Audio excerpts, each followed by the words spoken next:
James Sullivan, who is joining in to assess the impact. James, hi there. Good morning. We're looking at the screen, and while we've seen an absolute sell-off take place last week, the sense is that for investors who have already borne the brunt of this sell-off, as of now, buying into the markets, is that going to be a fairly risky strategy? Are there other asset classes that one should deploy their money into? So on a short-term perspective, I do think there is risk remaining, and I'd make that point across a range of matrices. Number one, I think the starting point for the overall conversation is incredibly important. As you very rightly say, markets saw a sharp correction last week. However, the starting point for those markets is incredibly important. We had many major global indices either at or very close to all-time highs, gold at a 7-year high, S&P, Dow, et cetera, at or 1% away from all-time highs. And we had valuation criteria that were extremely skewed.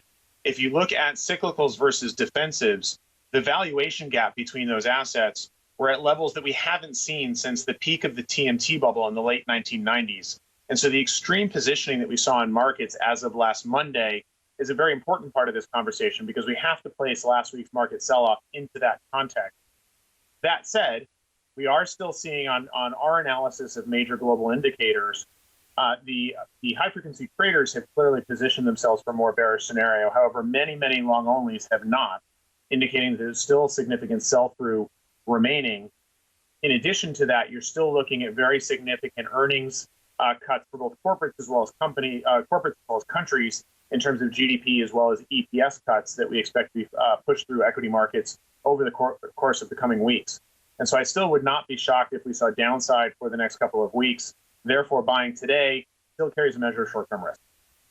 James, we were just chatting about it earlier in the studio, and one wonders as to what kind of central bank action that you would see across the globe. Because while it's a given that rates should be lowered because there is definitely going to be an impact of COVID-19 on global growth, but the fact of the matter is that if you are drawing the correlation to 2008, different time kind of tragedies nonetheless.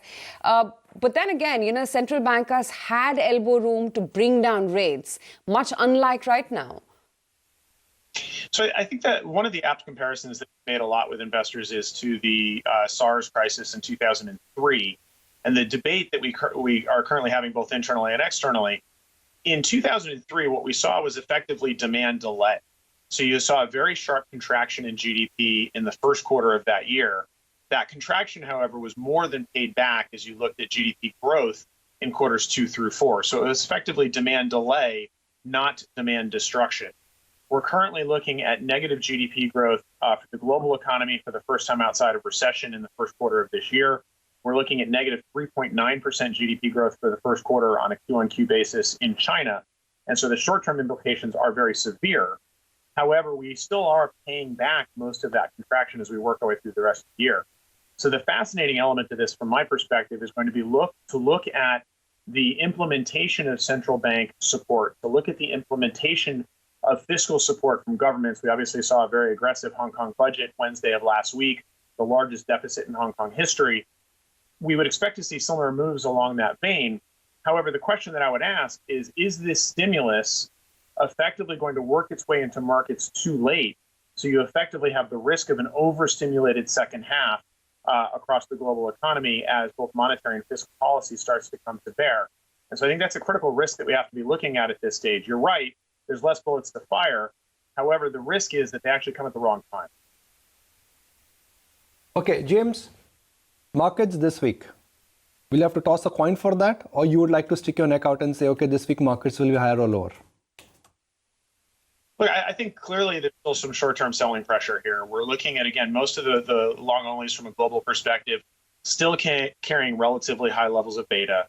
You're looking at very significant earnings revisions to the downside that need to be pushed through almost all asset classes, or certainly sectors from an equity market perspective.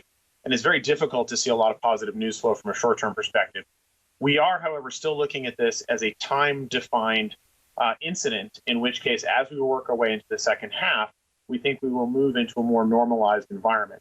And so what I would suggest for investors at this stage is the duration that they're looking at is absolutely critical. If they're looking at full year returns, then buying over the course of the next couple of weeks/month probably makes a good degree of sense. If they're looking at shorter term, weekly or monthly returns, then I think there's still significant incremental risk inherent in markets at this stage.